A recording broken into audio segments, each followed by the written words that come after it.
আল্লাহর নিদর্শন দিয়েছিলেন, আল্লাহর পক্ষ থেকে তাদের প্রতি নিয়ামত এসেছিল। হযরত আব্দুল্লাহ ইবনে মাসউদ বলছেন, আল্লাহ রাব্বুল আমিন এই জায়গায় মূলত ফেরাউনের কওমের একজন লোকের কথা বলেছেন। লোকটার নাম ছিল বালাম ইবনে আবার। ওই লোকটার কোয়ালিটি ছিল একটা অনন্য। ও যদি আল্লাহর কাছে কোনো দোয়া করত, এক মুহূর্ত দেরি হতো না, তার দোয়া চাইতে দেরি, কবুল হতে দেরি হতো না। মুস্তাজাবুদ দাওয়া। ফেরাউনের লোকজন ওই লোকের কাছে গেল, যাওয়ার পরে বলতে শুরু করলো, ও বালাম, তোমার কাছে আজকে আমরা একটা ভিন্ন দাবি নিয়ে আসছি। কি দাবি? বলে, তোমার কাছে আসছি আজকে আমরা, তুমি মেহেরবানি করে, এমন একটা লোক আসছে মুসা নামে, এই লোকটা একটু তেরা স্বভাবের, নাউজুবিল্লাহ। এই লোকটা দিনের কথা বলতেছে, এক ইলার দিকে ডাকতেছে, আর ফেরাউনের সাথে গন্ডগোল বাধায় দিয়েছে। অতএব তোমার কাছে আমাদের আবেদন, তুমি ওই লোকের ধ্বংসের জন্য আল্লাহর কাছে দোয়া করো, আল্লাহ যেন এই আপদ, এই ধ্বংস করে তাকে ধ্বংস করে দেন। বালাম বলল, ওই লোকটার যে ধরনের কথাবার্তা আমি শুনেছি, তাতে তো বোঝা যায় যে সে আল্লাহর পয়গম্বর হলেও হতে পারে। কি কি শুনছো তুমি? বলে, ছোট্টবেলায় যখন মুসার ফেরাউনের বাড়িতে লালন পালন হচ্ছিলেন, একদিন ফেরাউন কোলের মধ্যে নিয়েছে। ফেরাউনের কোলে ওঠার পরে মুসা আলাইহিস সালাম ছোটোর থেকেই জালালি তবিয়ত, আদর করে একটুখানি মুখের মধ্যে ফেরাউনের একটা থাপ্পড় দিয়েছে। অনেক সময় আমাদের বাচ্চা কাচ্চা আমাদের দাড়ি ধরে না, ফেরাউনের দাড়িটা এরকম করে ধরছে। যেই না থাপ্পড়টা খাইছে ফেরাউনের মাথা পর্যন্ত চক্কর দিয়ে ঘুরে উঠছে। সাথে সাথে ডাক দিয়ে বলছে, এটা স্বাভাবিক শিশু না, ওই আমাকে যে থাপ্পড় দিছে আমার ব্রেন পর্যন্ত ঘুরে গেছে। লোকজন বলছে, কথা বাহিরে বলেন না, ইজ্জত থাকবে না, কোলের শিশু আপনাকে মারছে আর ব্রেন ঘুরে গেছে। বলছে, আলগা বলো না, মার খাইছে আমি, ঘোরানিটা আমি জানি।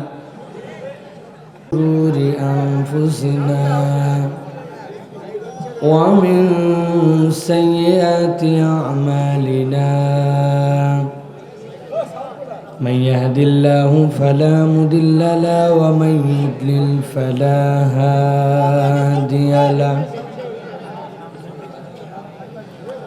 وأشهد أن لا إله إلا الله وحده لا شريك له وأشهد أن سيدنا وحبيبنا وطبيب قلوبنا محمد الذي أرسله بالحق بشيرا ونذيرا وداعيا إلى الله بإذنه وسراجا منيرا فقد قال الله سبحانه وتعالى في كلامه المجيد وفي فرقان الحميد أعوذ بالله من الشيطان الرجيم بسم الله الرحمن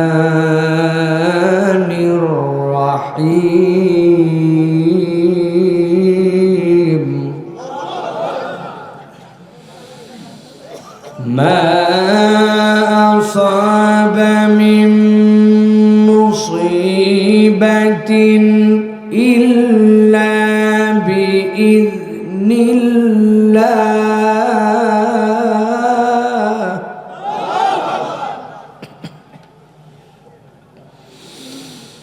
ومن يؤمن بالله يهدي قلبه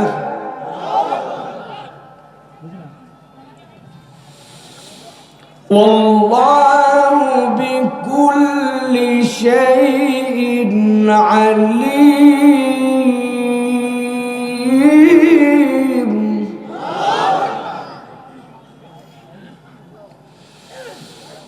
وأطيعوا الله وأطيعوا الرسول فإن توليتم فإنما على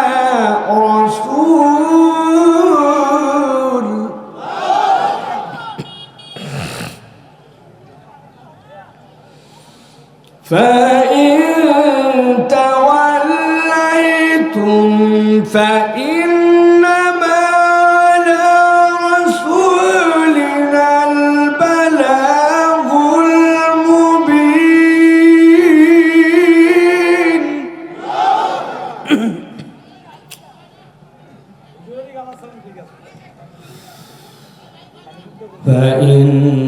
فإنما على رسولنا البلاغ المبين.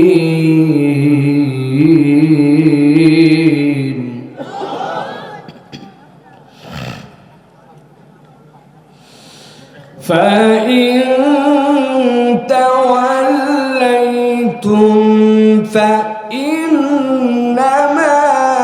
على رسولنا البلاغ المبين.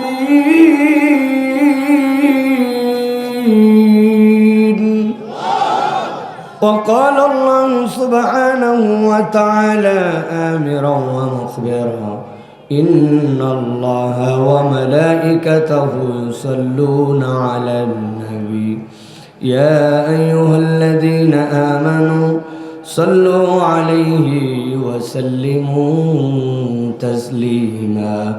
اللهم صل على محمد وعلى آل محمد كما صليت على إبراهيم وعلى آل إبراهيم إنك حميد مجيد. اللهم بارك على محمد وعلى آل محمد كما باركت على إبراهيم وعلى آل إبراهيم إنك حميد مجيد.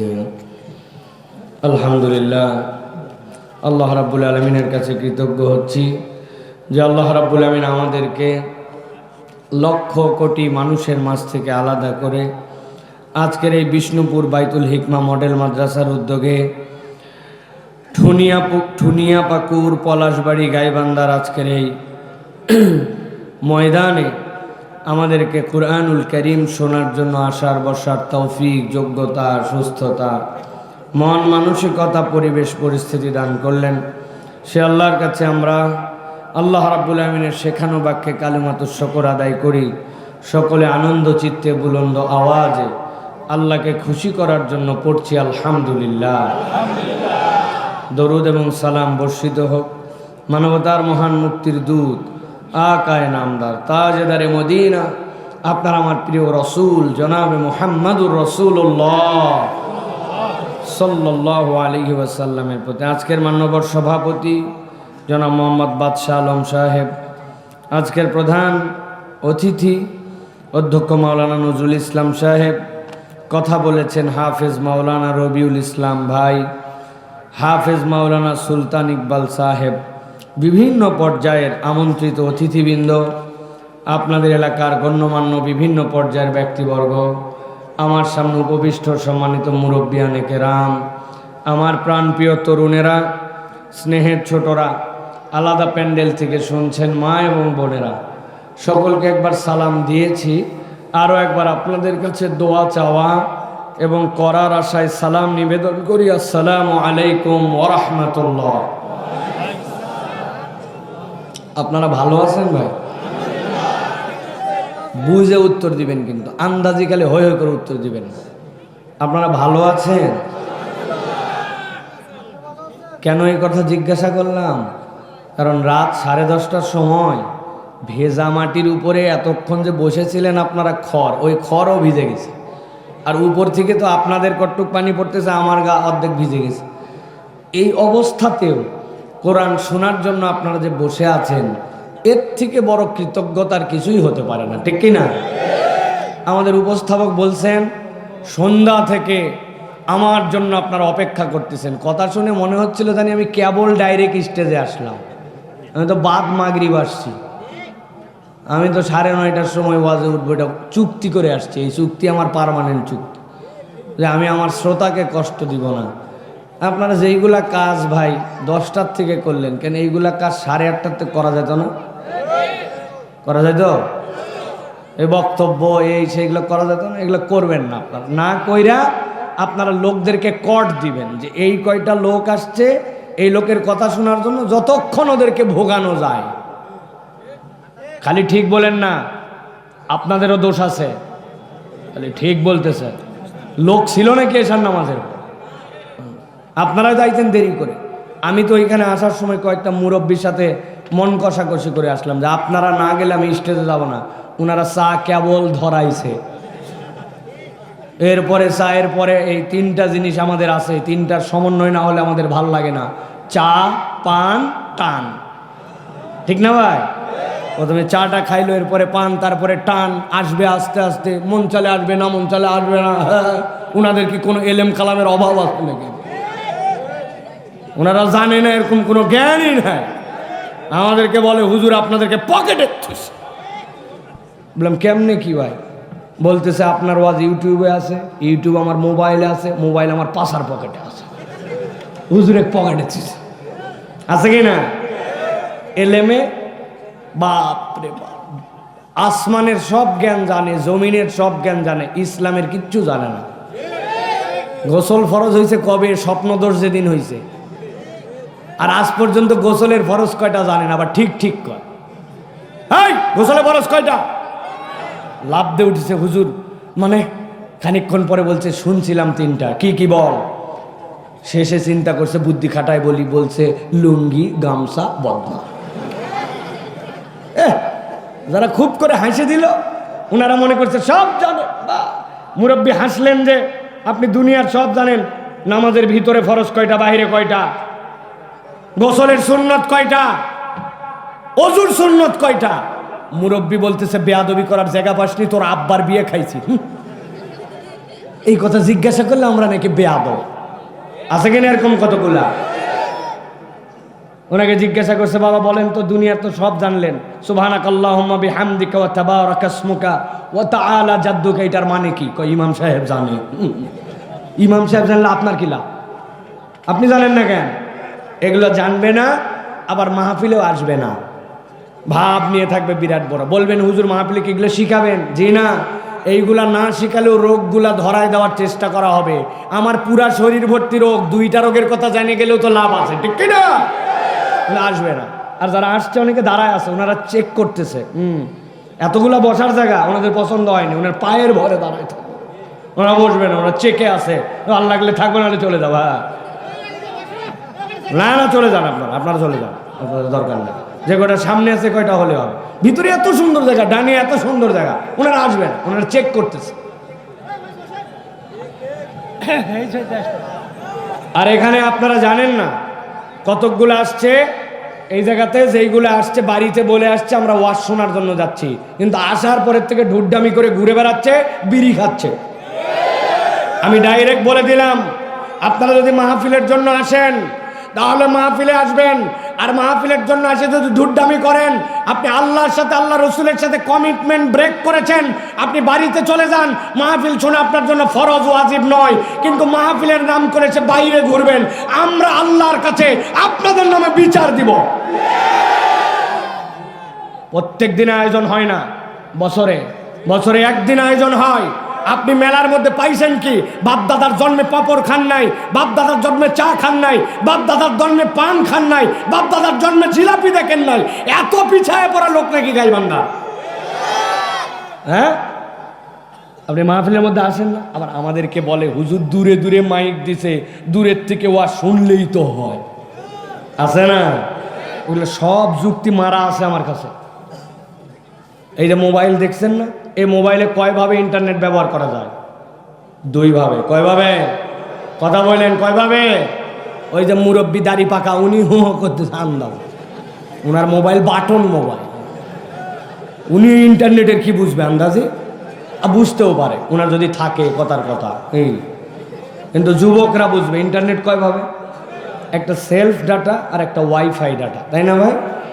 আপনার বাড়িতে রাউটার আছে, আপনি ওয়াইফাইয়ের পাসওয়ার্ড জানেন, আপনার মোবাইলের মধ্যে আপনার পাসওয়ার্ড সেট করা আছে, লগ ইন করা আছে, আপনি তাহলে ওয়াইফাইয়ের মধ্যে আসলেই ওয়াইফাইটা আপনি ব্যবহার করতে পারবেন, ঠিক তো? এখন আপনার সব আছে, কিন্তু একদিন আপনি পীরগঞ্জে গেছেন বাজার করার জন্য, গাইবান্ধা সদরে গেছেন, আপনার মোবাইল 5 কিলোমিটার দূরে গেছে, ওয়াইফাই ধরবে তো? বুঝে বলেন কেন ওয়াইফাই ধরবে না কেন? আমার টাকা, আমার ওয়াইফাই, আমার মোবাইল, ধরবি না কেন? জোর করে ধরাবো, তাই নাকি? জি না, ভালো করে বোঝেন। এইটা যদি বোঝেন তাহলে আপনি এটা বুঝেন না কেন? ওয়াজ মোবাইলে শোনেন, দূরে শোনেন, ক্যাসেটে শোনেন, সিডিতে শোনেন, যেখানে শোনেন, কিন্তু যখন মাহফিল কায়েম করা হয় এটা আল্লাহ রাব্বুল আলামিনের রহমতের ওয়াইফাই জোন হয়ে যায়।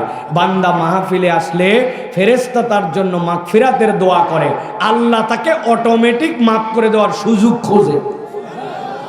আপনি এত বুঝেন, এইটা বুঝেন না নাকি? আপনার গুনাহ খাতাই নাই?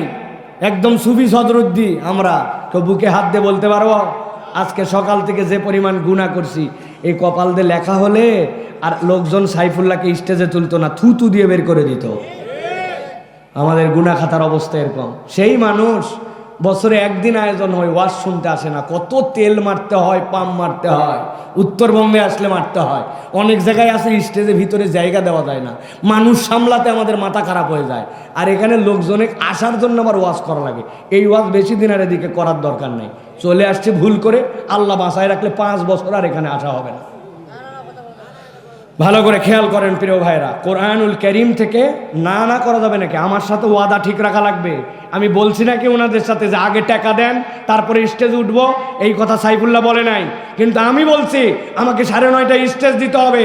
মানুষ আমার কথা শোনার জন্য আসছে, আপনি কথা না রাখলে আমি কেন কথা রাখবো? আমার কথার সাথে হিসাব মিলা লাগবে। আমি খালি পয়সা কামাই করতে আসি নাই, সেই বক্তা আমি না। আমার হিসাব আছে। আপনি পছন্দ হলে নেন, না হলে না নেন। মানুষজন কষ্ট করে আসে কোরআনুল কারীম শোনার জন্য। আমার তো বেশি লোক দরকার নেই, আমি লোক দিয়ে কি করবো? আল্লাহ রাব্বুল আলামিন যদি চাই 10 জন থাকলে 1 জন হেদায়েত পাইলে, আর আমি আমার ইখলাসের সাথে কথা বললে ওইটুকুই আমার জন্য যথেষ্ট। আমি লাখ লোক দিয়ে কি করবো ভাই? আপনি থাকলেই কি না থাকলেই কি আমার কোনো সমস্যা নেই। আমার মাইকালা আর ইউটিউবার কয়টা থাকলেই হবে, আর কারো দরকার নেই। ওয়াজ যা করার পুরাটা করে যাবো ইনশাআল্লাহ।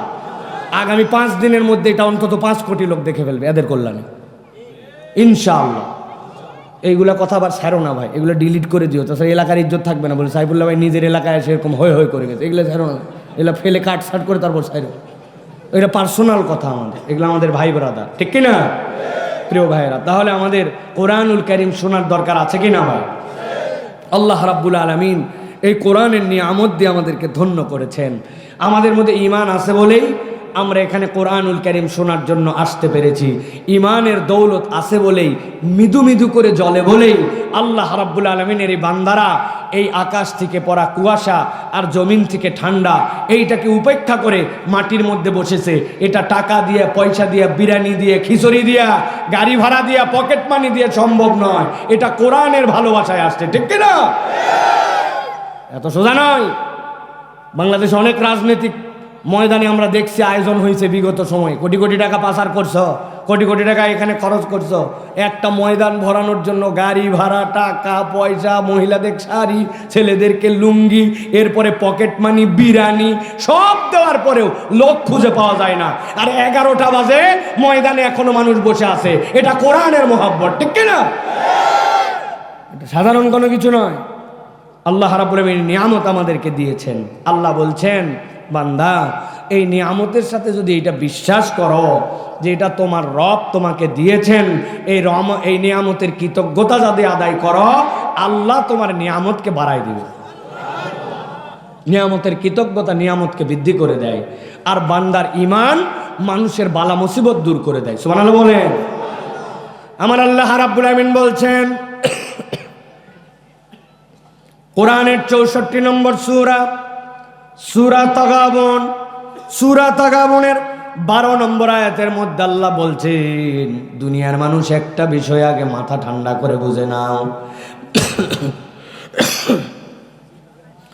মা আসাবা মিন মুসিবাতিন ইল্লা বিইذনিল্লাহ। আমার আল্লাহ বলছেন, দুনিয়ার মানুষ তোমাদের উপরে কত ধরনের না বালা মুসিবত আসে, বিপদ আপদ আসে, কত ধরনের অসুবিধা, কত ধরনের পরীক্ষা তোমাদের উপরে আসে, কিন্তু আল্লাহ বলছেন, বান্দা বিশ্বাস রাখো, তোমার উপরে যত মুসিবত আসুক না কেন আল্লাহর জ্ঞানের বাহিরে কোনোটা নয়। এটা একটু ভয়েস বাড়াও, এটার একটু ভয়েস বাড়াও। আপনারা কথা বলতেছেন কেন? এখানকার লোকজন আপনাদের একটু আরেকটু কালচারাল হতে হবে। আমি আমার কথা বলছি, আপনি কেন বলতেছেন এখান থেকে? ভালো করে খেয়াল করেন, আমার আল্লাহ রাব্বুল আমিন বলছেন মা আসাবা মিন মুসিবাতিন ইল্লা বিইজনিল্লাহ। এই দুনিয়ার মানুষ, আল্লাহ রাব্বুল আমিন যত মুসিবত দেন সবগুলো আল্লাহর নলেজের মধ্যে। আল্লাহ রাব্বুল আমিন জানেন। তাহলে এখন আপনি ভাববেন আমার যে টাকার টানাটানি, আমার যে বিভিন্ন ধরনের বালা মুসিবত, আমার রোগ বালাই, এইগুলা তাহলে আল্লাহ যদি জানেনি তো আমার জন্য কেন দেন আল্লাহ? রব্বুল আমিন বলছেন বান্দা মুসিবত তোমার জন্যই আসে, তবে আমি রব্বুল আমিন তোমাকে বলে দেই ওয়া মান ইউমিন বিল্লাহ ইয়াহদি কলবাহু। আল্লাহ বলছেন তবে যে ঈমান আনে আল্লাহর উপরে, আল্লাহ বলছেন যত মুসিবত আসুক না কেন রব্বুল আমিন তার জন্য বের হওয়ার রাস্তা বের করে দেন। মুসিবত আসবে কিন্তু রব্বুল আমিন আপনাকে নিয়ামত দিয়ে দিবেন, আল্লাহ রাব্বুল আমিন বের করার রাস্তা বের করে দিবেন। আল্লাহ বলছেন ইয়াহদি কলবা। মুফাসসিররা ব্যাখ্যা করছেন, তাফসীর পড়ে দেখবেন তালেবে ইলম থাকলে তাফসীরে কাবীর, তাফসীর ইবনে আশুর, আল্লামা ইবনে আশুর রাহমাতুল্লাহি আলাইহি বলছেন ইয়াহদি কলবাহু মানে জানো না কি বান্দা, ইমানদার যদি পাক্কা ঈমান আনতে পারে যত বড় মুসিবত তার আসুক না কেন কখনো ঘাবড়াই যায় না। আল্লাহ রাব্বুল আমিন যত বড় মুসিবতই দেন না কেন তার অন্তরের মধ্যে একটা আল্লাহর জন্য শান্তি থেকে যায়। ভিত্তিটা কি নবীজি বলছেন আজাবাল্লি আমরে মুমিন, মুমিনের বিষয়টা বড় অবাক।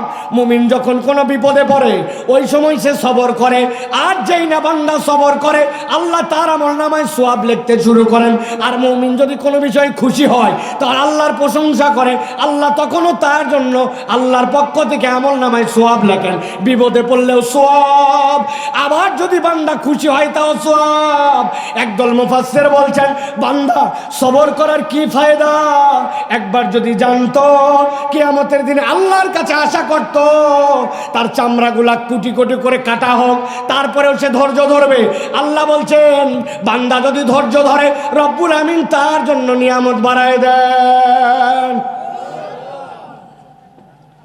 তবে একটা কথা আছে, আল্লাহ রব্বুল আমিন আমার জন্য নিয়ামত বাড়াবেন। আল্লাহ বলছেন আল্লাহু বিকুল্লি শাইইন আলীম। আল্লাহ সব জানেন, বান্দা সব জানেন, কিন্তু আল্লাহ বলছেন তোমাকে একটা বের করে দেওয়ার আমি রাস্তা বলে দিতে চাই। তোমার মুসিবত থাকবে কিন্তু বের হবে কেমনে? ভালো করে খেয়াল করেন, আপনার এলাকায় কোনো একটা বাড়ি 3 তালা অথবা 2 তালা, আপনি বাহির দিয়ে দেখছেন দোতলার জানলার ভিতর দিয়ে আলো জ্বলে, পর্দাটা মাঝে মাঝে নড়ে, তার মানে ভিতরে ফ্যান চলে, ভিতরে লাইট আছে মানে ভিতরে মানুষ আছে, ঠিক না? কিন্তু এবার বুঝে থাকলে বলেন তো ওই 2 তালা 3 তালা যে বাড়ি আপনি বলতেছেন না না এই বাড়িতে 2 তালায় লোক থাকার 3 তালায় লোক থাক, এই বাড়িতে ওঠার জন্য কোনো সিঁড়ি নাই। এটা কি সাধারণ কথা না পাগলামি কথা? 2 তালায় ওঠার জন্য নিশ্চয় কোনো একটা পদ্ধতি আছে, নিশ্চয় কোনো একটা উপরে ওঠার রাস্তা আছে। আল্লাহ বলছেন রব তোমার সব খবর রাখেন। আল্লাহ রব্বুল আমিন তোমার হৃদয়ে ঈমান থাকলে তোমার হৃদয়ে একটা আলো দিয়ে দিবেন। তবে বান্দা ওই বিপদ থেকে বের হওয়ার জন্য আল্লাহ একটা তরিকা বলে দিলেন, ওই ঈমানটা মজবুত করার জন্য একটা রাস্তা বলে দিলেন। অন্তরে তোমার প্রশান্তি চাও, প্রশান্তি আনার জন্য আল্লাহ একটা পদ্ধতি বলে দিলেন। কি বলতেছেন আল্লাহ? আল্লাহ বলতেছেন ওয়াতিউল্লাহ ওয়াতিউর রাসূল ফাইন তাওয়াল্লাইতুম ফাইন্নামা আলা রাসূলিনাল বালাগুল মুবিন।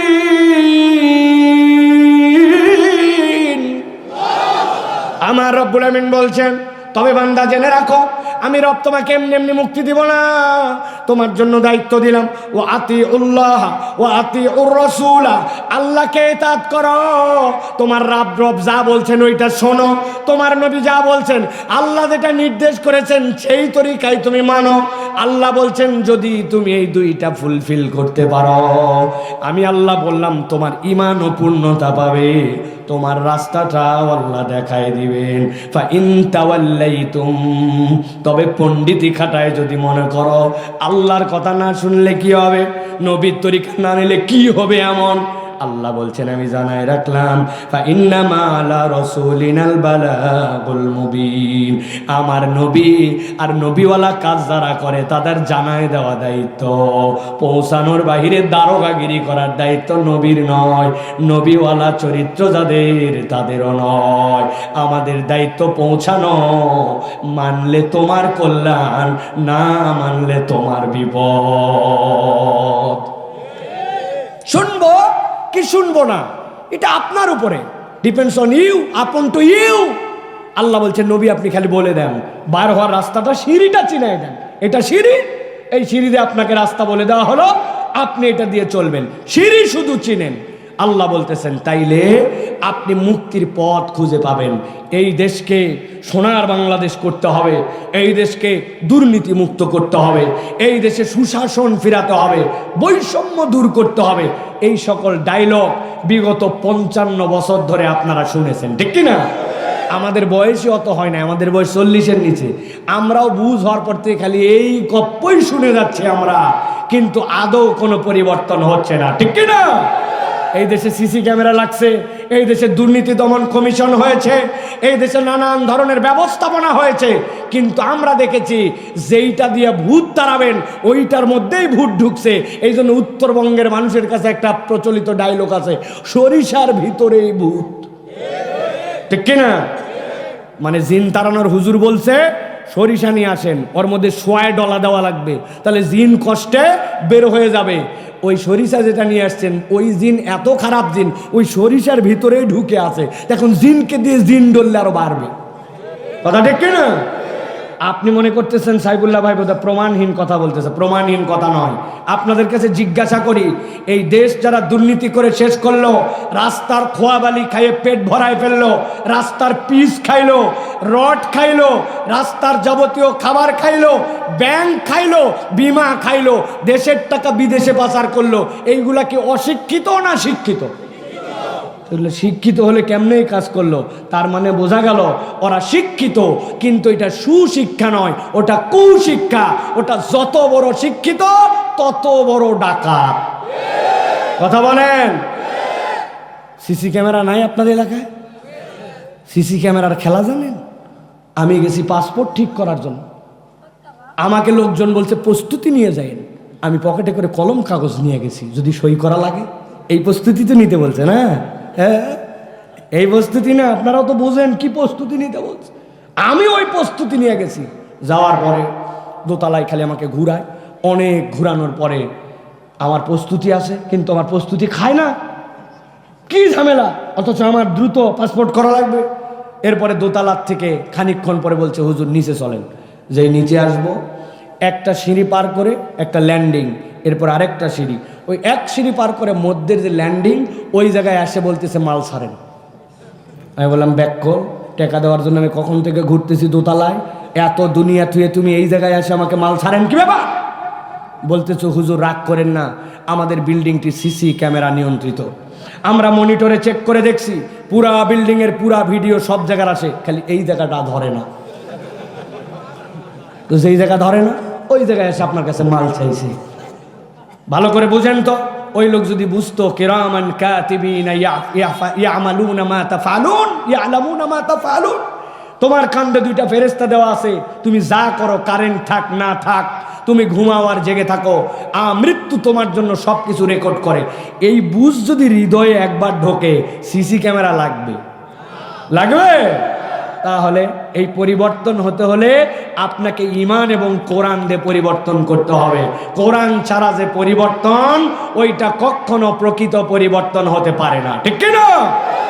বলি তো ঠিক, কিন্তু কামের সময় যায় ব্যাঠি, কামের সময় যায় ব্যাঠি।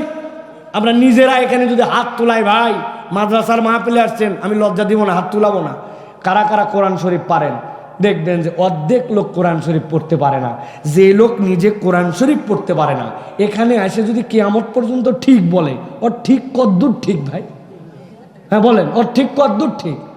এই জন্য আমি বলি, আগে নিজেকে কোরআন কারীমকে ধারণ করার মতো উপযুক্ত হতে হবে। আপনি বয়সের দোহাই দেন, আমার বয়স হয়ে গেছে অনেক। আপনার বয়স যতই হোক, হযরত সালমান ফারসি রাদিয়াল্লাহু তাআলা থেকে বেশি বয়সে আপনি ঈমান আনেন নাই। তিনি 100 বছরের পর ঈমান আনছেন।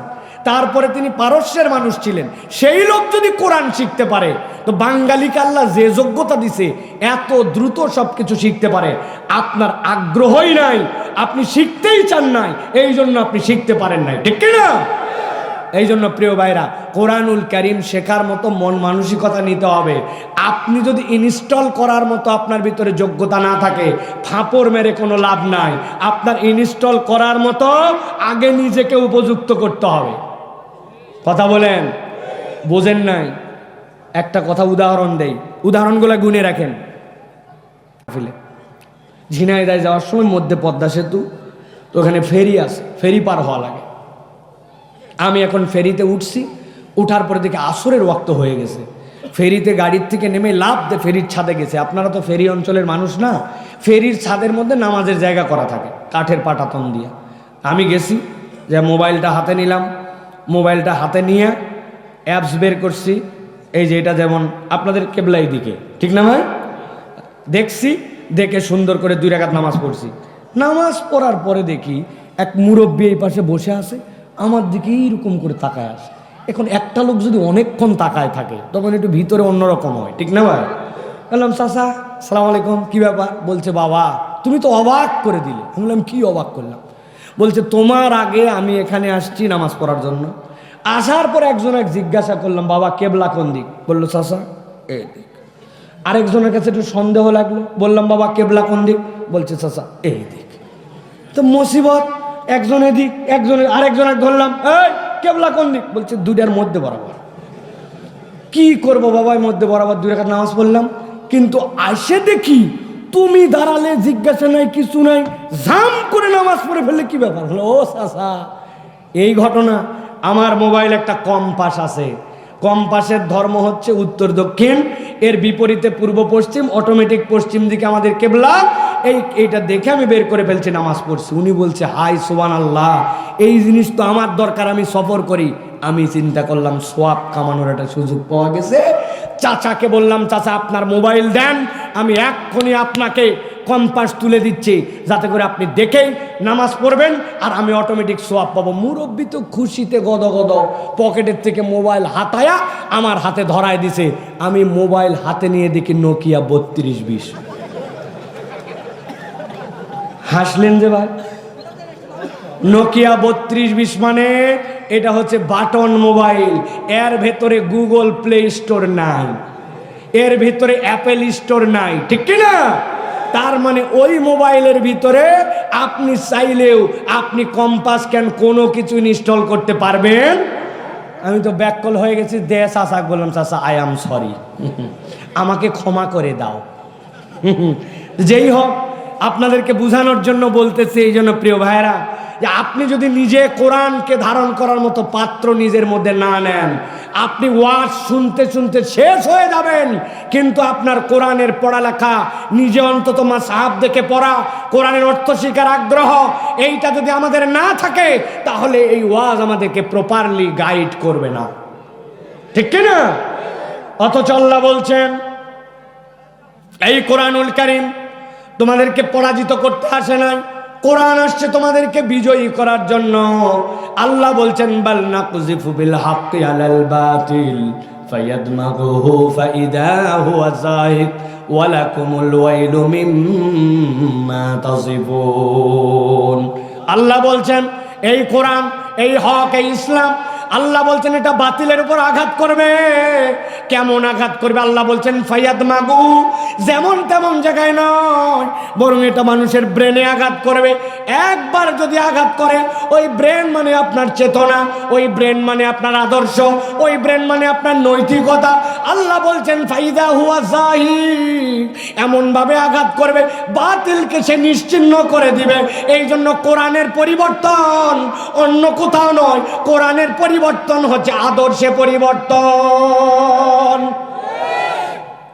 কথাটা একটা উদাহরণ দিলে সারা জীবন মনে থাকবে। আপনাদের এই এলাকা দুইটা ছেলে বিকালবেলা গন্ডগোল লাগাইছে, বিষ্ণুপুর গন্ডগোল লাগায়া একজনের হাতে স্ট্যাম্প ছিল, স্ট্যাম্প দিয়ে দিছে বাম হাতের উপরে বাড়ি। ওই ছেলের হাত ভেঙে গেছে, যাওয়ার পরে সাথে সাথে নিয়ে চলে গেছে গাইবান্ধা মেডিকেলে নেওয়ার পরে ডাক্তার এক্সরে করে প্লাস্টার করে গলায় ঝুলাই দিয়েছে, দিয়ে বলছে আজকে রিলিজ না, আগামীকালকে আরেকটা পরীক্ষা করা হবে, তারপরে ছাড়া হবে যে হাত ঠিক মতো জোড়া লাগছে কিনা। সন্ধ্যা হতে হতে এমন ব্যথা, চিৎকার চেঁচামেচি, ডাক্তার একটা ইঞ্জেকশন দিয়ে দিয়েছে ব্যথার। ইঞ্জেকশন দেওয়া মাত্র তার আধা ঘন্টার মধ্যে ব্যথা কমে গেছে।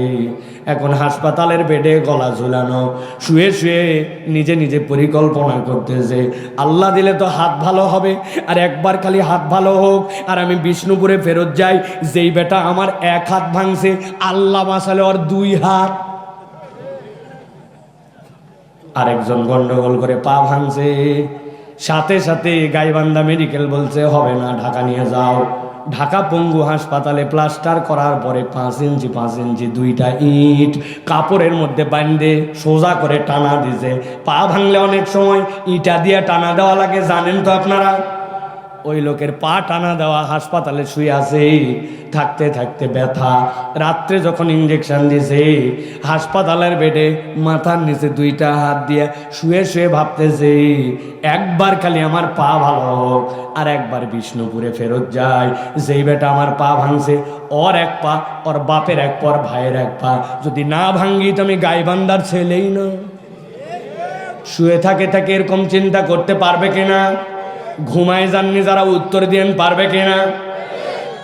কিন্তু দুইজন গন্ডগোল লাগাইছে, লাগায় এক কথা দুই কথা মাথার মধ্যে দিছে মায়ের। যেই না মাথায় বাড়ি দিছে, সাথে সাথে উনি কোমায় চলে গেছে, অজ্ঞান। এরপরে হাত ভাঙছে, পা ভাঙছে, হাত প্লাস্টার পা প্লাস্টার, কিন্তু জ্ঞান নাই। বুঝে থাকলে বলেন, মাথায় আঘাত করে যদি কোমায় চলে যায়, অজ্ঞান হয়ে যায়, আর জ্ঞান না থাকে, ওই লোকটা হাসপাতালের বেডে শুয়ে শুয়ে কার হাত ভাঙবে আর কার পা ভাঙবে এইটা কি ভাবতে পারে? আমার আল্লাহ বলছেন বাল নাকযিফু বিল হাক্কি আলাল বাতিল। এই কোরআন, এই ইসলাম বাতিলের উপর আঘাত করবে, তবে যেমন তেমন জায়গায় নয়। আল্লাহ বলছেন পরিবর্তনটা হবে ফায়াদমাগু, আরবিতে দামগুন মানে আপনার মগজ। আল্লাহ বলছেন ফাইদা হুয়া জাহিক, এমন আঘাত করবে বাতিল নিশ্চিহ্ন হয়ে যাবে। আল্লাহ এরপরে সাবধান করছেন ওয়ালাকুমুল ওয়াইলু মিম্মা তাসিফুন। এই দুনিয়ার মানুষ, আর মুছবেন না, যান বসেন, মোছা লাগবে না, ভালো করে খেয়াল করেন। আল্লাহ বলছেন ওয়ালাকুমুল ওয়াইলু মিম্মা তাসিফুন। তবে আল্লাহর ব্যাপারে হুঁশ করে কথা বলো। তোমার সমাজে অনেক ইমানদার নামধারী বেঈমান হয়ে বসে আছো, তুমি বলো আল্লাহর বিধান না আমাদের সমাজে চলে না, নামাজ চলে, রোজা চলে, কিন্তু আল্লাহর বিধানের কথা বললে পছন্দ করে না। এরকম মুনাফিক মার্কা মুসলমান আছে কিনা? সাবধান হয়ে যান। ওয়ালাকুমুল ওয়াইলু মিম্মা তাসিফুন। আল্লাহ বলছেন মুখ সামলায় কথা বলো। এমন কথা বললে আল্লাহ ওয়াইল নামক জাহান্নামে তোমাকে নিয়ে যাবেন। অতএব আপনাকে বিশ্বাস করতে হবে কোরআনের পরিবর্তনটা প্রকৃত পরিবর্তন, ঠিক কিনা? আমরা কি এটা বিশ্বাস করি? বিশ্বাস করি? আল্লাহ রাব্বুল আলামিন আমাদেরকে বোঝার তৌফিক দান করেন। প্রিয় ভাইয়েরা, যারা আজকে প্রথম ওয়াজ শুনতেছেন, অনেকের ধারণা আধা ঘন্টা বোধহয় ওয়াজ হয়ে গেছে। জি না, ওয়াজ এখনো শুরু হয় নাই। এতক্ষণ একটু আল দিলাম, তাহলে একটু বাইন্দে নিলাম যে কয়টা লোক ঠিকঠাক মতো আছে, এগুলো একটু দেখে নিলাম আমি। কারণ আমাদের অধিকাংশ ওয়াজ আল ছাড়া। কি ভাই, কি বললো কি বললো না, কোনো সাবজেক্ট নাই, কিচ্ছু নাই, আন্দাজে এসে বলে। ভাই জানা কথাই বলেন, আগের কথাই বলেন, কিন্তু আপনার শ্রোতার কাছে একটা সাবজেক্ট দিতে হবে। আর আমরা শ্রোতারাও এলোমেলো কথা শুনি, বাড়ির যাই বলি একটা বক্তা এসেছিল ফাটাই বলছে। বউ জিজ্ঞাসা করছে কি ফাটালো, বলছে তা বলতে পারবো না, কিন্তু ফাটাইছে। এরকম ফাটালে হবে না। আমরা কিছু কথা আজকে বাড়িতে নিয়ে যেতে চাই। রাজি আছেন ইনশাআল্লাহ? আনন্দের খবর আছে একটা, দিব দিব আপনারা খুশি হয়ে যাবেন, দিব।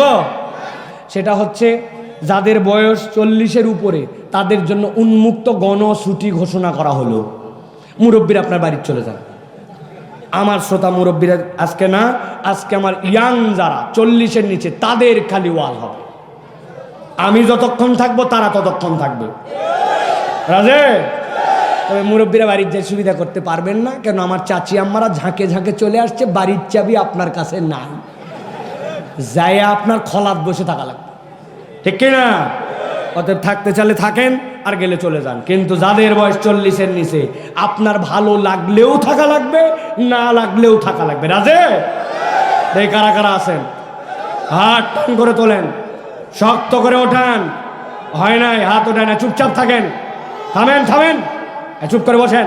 এই থামেন, হাত তুলতে বলছি আপনাকে। হাত সোজা করেন, হাত নামান, হাত নামান। হয়নি, আমাকে আগে ইনশিওর করেন যে আপনাদের গাইবান্ধার বিষ্ণুপুরে হাত সোজা করার মানে এরকম, এরকম, এরকম, আচ্ছা এরকম। যদি এগুলা হাত সোজা করার মানে হয় তাহলে আমার কোনো আপত্তি না। হাত সোজা করার মানে যদি এইরকম হয় তাহলে ঠিক এইরকম করে উঠা লাগবে। এখন বলেন, হাত সোজা এরকম না এরকম?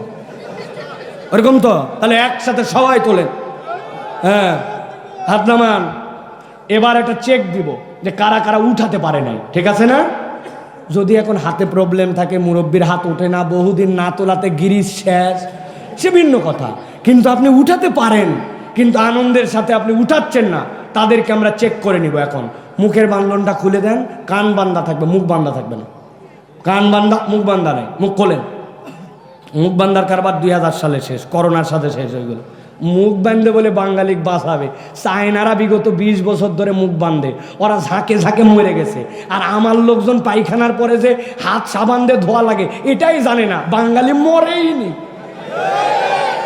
আপনি মুখ বাঁধে মারার হিসাব আনছেন, আল্লাহ বাঁচাইছে, ঠিক কিনা? আমাদেরকে কত বুদ্ধি শিখাইছে, 6 ভাবে হাত ধুতে হয়, এভাবে। উনি সুন্দর করে হাত ধুইছে, হাতটা ধোয়ার পরে কপালের এখানে আবার চুলকাইছে, চুলকানোর পরে মনে হয়েছে কিরে, হাত ধোয়ার আগেও তো একবার কপাল চুলকাছিলাম, তাহলে আবার তো এখানে জার্ম লাগছে, আবার হাত ধো। আবার হাত ধুইছে, ধুই আবার এই জায়গা চুলকা, হ্যাঁ হ্যাঁ এই জায়গা তো আবার আগে একবার চুলকাইছিলাম, কি করবি? কয় আবার হাত ধো। কয় ধুতেই থাকো ধুতেই থাকো, তোর সাবান স্লো নাকি রে? আছে না ভাই? আপনি হাত ধোয়া কাম সারাবেন, এত সোজা। বাঙালি এরপরে নিয়ত করছে আর কোথাও চুলকাবো না। একবার যদি খালি কেউ নিয়ত করে কোথাও চুলকাবো না, আর গোটা গা চুলকায়। আপনি বাঙালির মাস্ক পরায়া আর আপনি সেই হাত ধোয়ায় করোনার থেকে মুক্ত করছেন। করোনার থেকে মুক্ত করছে কেবল আল্লাহ রাব্বুল আলামিন দয়া। একটা লোক বাঁচার কথা না, ঠিক কিনা? অতএব মাস্ক খুলেন, খুলে এবার একসাথে সবাই হাত তুলবো, দাঁড়ানো বসা যে যেখানে আছেন। মা বোনেরা, মা বোনদের কি প্রজেক্টর দিচ্ছেন নাকি? দেওয়া আছে? চালু আছে না প্রজেক্টর বন্ধ হয়েছে? হ্যাঁ, সবাই একসাথে হাত তোলেন, তোলেন হাত সোজা, 2 হাত তুলছেন, সবাই শক্ত করে তুলছেন। এবার একটু পিছন দিকে টানা দেন, এবার একটু ডানে বামে নড়া দেন। কোমর কোমর হাত নড়ায় না, হাত সোজা, কোমরটা নড়াচড়া দেন। ডানে একটু দেন, বামে দেন, পিছনে দেন, সামনে দেন। এবার এরকম, এবার হাতটা সোজা করেন, হাতটা এরকম করে ধরেন, এই যেভাবে ধরেন, এইভাবে ধরছেন, টানা দেন, টানা দেন। আরে কতদিন টানা দেননি আপনারা। এবার সোজা করেন, সোজা করে এবার হাতটা এলোমেলো, এবার এইভাবে একটু বাঁকা তারা। এবার ডানে বামে তাকায় দেখেন কারা কারা হাত তোলেনি, চেহারাগুলো চেক করেন। কেন উঠায়নি দেখেন না? ওই দেখবেন মুরব্বী দেখতে পাইছেন। হ্যাঁ, আমরা দোয়া করবো ইনশাআল্লাহ। হাত সোজা করেন, টের পাবেন। হাত সোজা করেন, উঠছেন সবাই। এবার গলাটা পরিষ্কার করেন, হয় না? ভালো করে, আরে আমার মতো পরিষ্কার দেন, জায়গার থেকে পরিষ্কার করা লাগবে, ভালো করে। হ্যাঁ, করছেন? সোজা করেন, সোজা সোজা সোজা সোজা সোজা। এবার বুক বরাবর নেন, এই বরাবর। এবার আকাশ বাতাস মুখরিত করে একটা তাকবীর দিব আমরা। পারবেন ইনশাআল্লাহ? যারা পারবেন তারা বলেন আল্লাহুম্মা আমিন, যারা পারবেন না তারা বলেন আল্লাহুম্মা আমিন। সলিড লোক, উত্তরবঙ্গের থেকে সলিড লোক পাওয়া মুশকিল আছে।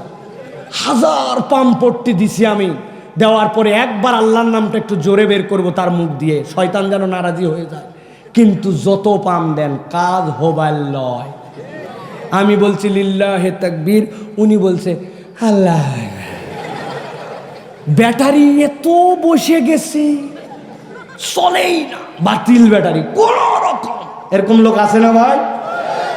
সব জায়গায় আছে। কারণ উনি শয়তানকে অখুশি করতে রাজি নাই। চিন্তা করছে মান সম্মান থাকবে না। আবার অনেকের স্ত্রী আছে যারা নিষেধ করে দিছে বাহিরে যে তুমি জোরে কথা বলবা না, আর বউয়ের কথা না শুনলে তো ঝামেলা আছে। রাজার কাছে গেছিল না, যাওয়ার পরে বলছে এখানে কারা কারা বউয়ের কথা শোনো, সব একদিক হও, আর যে বউয়ের কথা শুনো না সে একদিক হও। সব লোক একদিক গেছে, একজন লোক খালি বুক ফুলা দাঁড়ায়ছে। বাদশা বলছে বাপের বেটা একটাই পাইছি, বউয়ের কথা শোনে না। বলছে তুমি যে বউয়ের কথা শোনে না, এদিকে একাই থাকলে কি সাহসে? বলছে আমার বউ বাড়ির থেকে আসার সময় বলছে সকলে যেদিক যাবে ওইদিক তুমি যাবে না। ওই তাহলে বউয়ের কথা শুনছে না শুনে? কেউ বাদ থাকলেও কেউ বাদ নাই। তা এখন আমরা একটা আকাশ বাতাস মুখরিত করে তাকবীর দিতে চাই, পারবেন ইনশাআল্লাহ?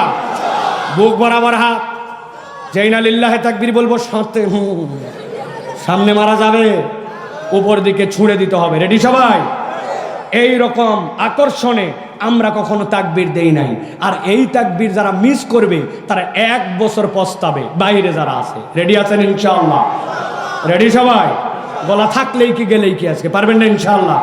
আমি আস্তে করে দিব, আপনারা জোরে করে মারবেন ইনশাআল্লাহ। লিল্লাহে তাকবীর, লিল্লাহে তাকবীর। আল কোরআনের আলো, আল হাদিসের আলো, তোমার নেতা আমার নেতা, তোমার নেতা আমার নেতা। আলেম ওলামা যেখানে, আলেম ওলামা যেখানে, আল্লাহর আইন যেখানে, লিল্লাহে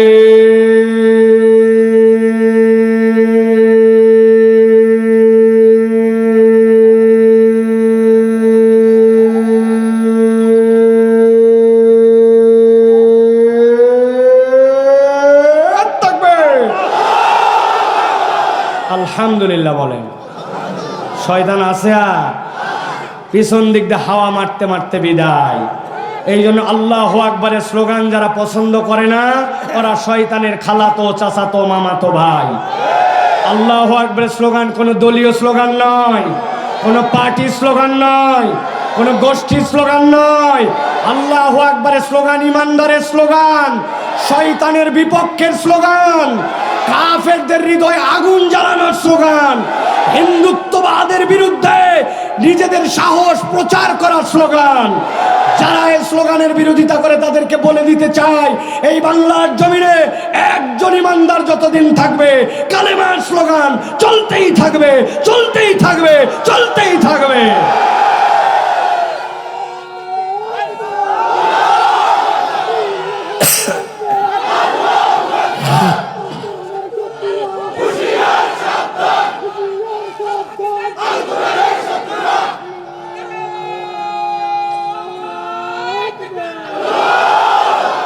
আলহামদুলিল্লাহ বলেন।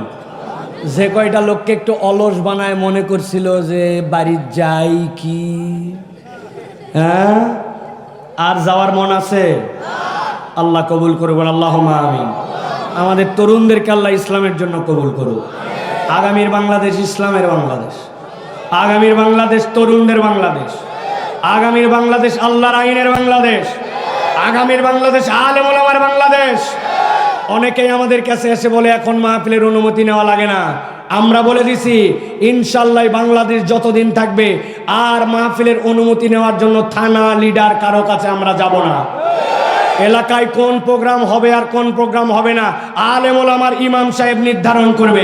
থানায় এসে অনুমতি নিবে আলেমের কাছে যে এই প্রোগ্রাম দেওয়া যাবে কি যাবে না, আমরা থানায় যাব না। বহু তোমরা আমাদের সাথে অত্যাচার করছো, আর নয়। কথা ঠিক আছে? এর জন্য ইসলামের পক্ষে থাকতে হবে, নিজেদেরকে নৈতিক মানুষ বানাতে হবে, ঠিক কিনা? আল্লাহ আমাদের যুবকদেরকে কবুল করেন, আল্লাহ আমাদের তরুণদেরকে কবুল করেন, আল্লাহ আমাদের সন্তানদেরকে কবুল করেন, আল্লাহ এই এলাকাকে কবুল করেন।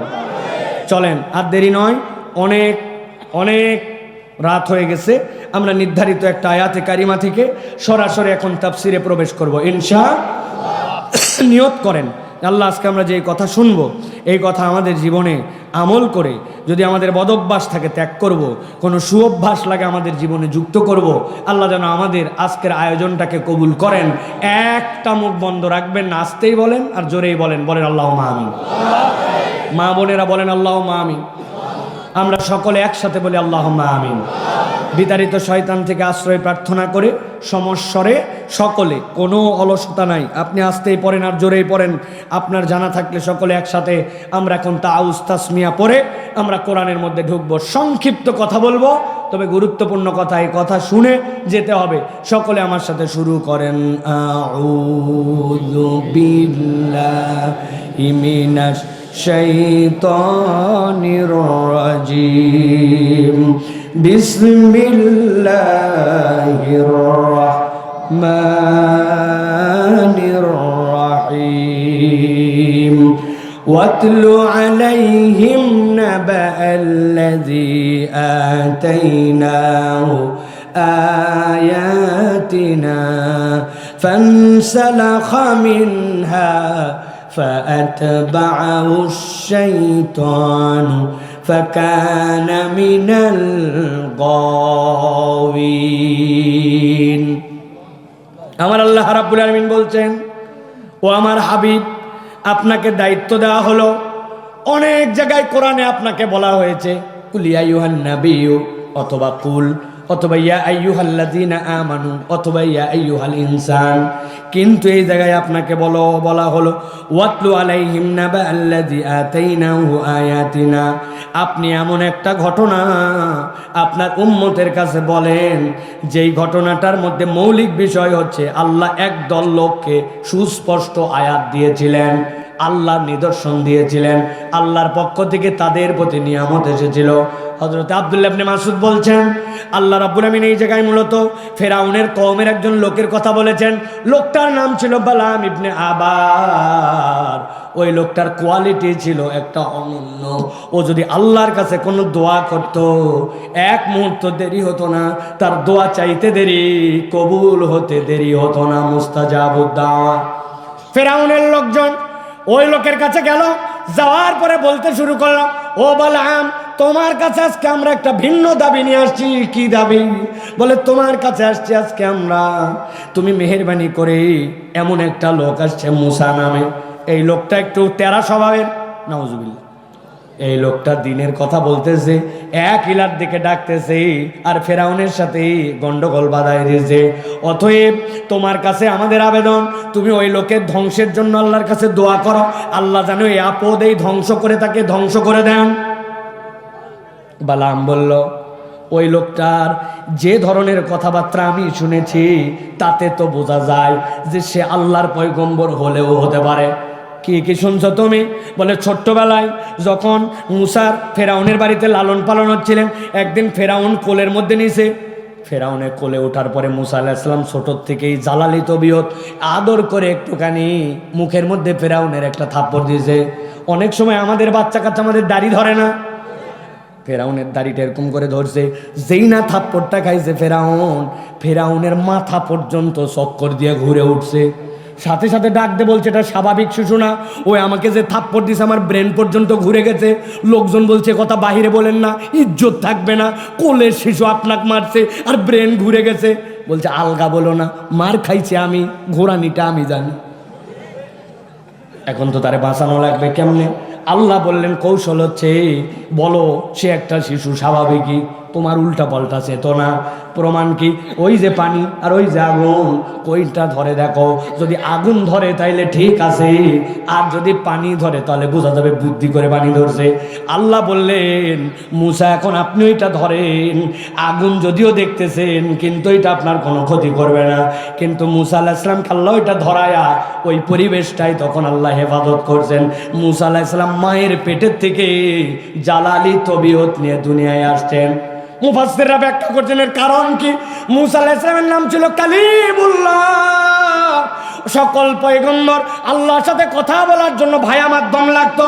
হযরতে জিবরাইল রুহুল আমিন, তার অধীনে লক্ষ লক্ষ ফেরেশতা আছে, তারা পয়গম্বর কারে আসতেন পয়গম্বরের কাছে। কিন্তু যখন মুসা আলাইহিস সালামের কথা বলতে মন চাইতো, কোন রকম কথা বলায় ভায়া মাধ্যম লাগতো না, আল্লাহর সাথে কথা বলে ফেলছেন। এইটার একটা প্রভাব তার জীবনে ছিল, এইটার একটা পাওয়ার তার জীবনে ছিল। এই জন্য মুসা আলাইহিস সালাম জালালি তবিয়তের। দুইটা ঘটনা শোনেন। আল্লাহ নবী মেরাজে যাচ্ছেন, ষষ্ঠ আসমানে গেছেন। যাওয়ার পরে মুসা আলাইহিস সালামের সাথে দেখা। মুসা আলাইহিস সালামের ব্যাপারে তখন জিবরাইল বলছেন, এটা আপনার ভাই পয়গম্বর, ওনাকে সালাম করেন। সালাম করছেন। মুসা আলাইহিস সালামের সালামের উত্তর দিয়ে দোয়া করছেন। এরপরে আল্লাহ নবী সপ্তম আসমান দিয়ে ঊর্ধ্বাকাশে রওনা দিয়েছেন। হঠাৎ করে আল্লাহ নবী শুনতেছেন কে যেন বলতেছে, হ্যাঁ আমার কত পরে আসলো, আসার পরে দেখা করে হর হর করে উপর দিকে চলে যাচ্ছে। কথা হলো নাকি, আমি থেকে গেলাম এখানে আর উনি পরে আসে আগে যায়। নবীজি এই কথা শুনে জিবরাইলকে বলছেন, জিবরাইল এই কথা বলে কে? বলতেছে এই কথা মুসা বলতেছে। এইরকম কথা বলছে, এটা গায়ে মাখেন না, আল্লাহর সাথে উনি রেগুলার এরকম কথা বলে। আল্লাহু আকবার। তবিও তো এরকম একজন আদম আলাইহিস সালামের সাথে দেখা করতে আসছে, পিক আপ নিয়ে। আব্বা আপনার সাথে কথা আছে। কি কথা? আল্লাহ আপনাকে জান্নাতে রাখছিল না? হ্যাঁ। আল্লাহ আপনাকে বলছিল না লা তাকরাবা হাযিহিশ শাজারা, এই গাছের কাছে যাবেন না, বাকি পুরা জান্নাত আপনার জন্য ওপেন। আপনি এত জান্নাতের জিনিসপত্র থুয়ে ওই গাছের কাছে কেন গেলেন? আপনি যাওয়াতেই তো আমরা ঝামেলায় পড়ছি। দুনিয়ায় আসো, পাপ পুণ্য বিচার ফায়সালা সব আপনার জন্য। হাদিসের কথা, আমার কথা নয়। হয়তো এই ভাষায় বলেন নাই, কিন্তু এরকম কথা বলছেন।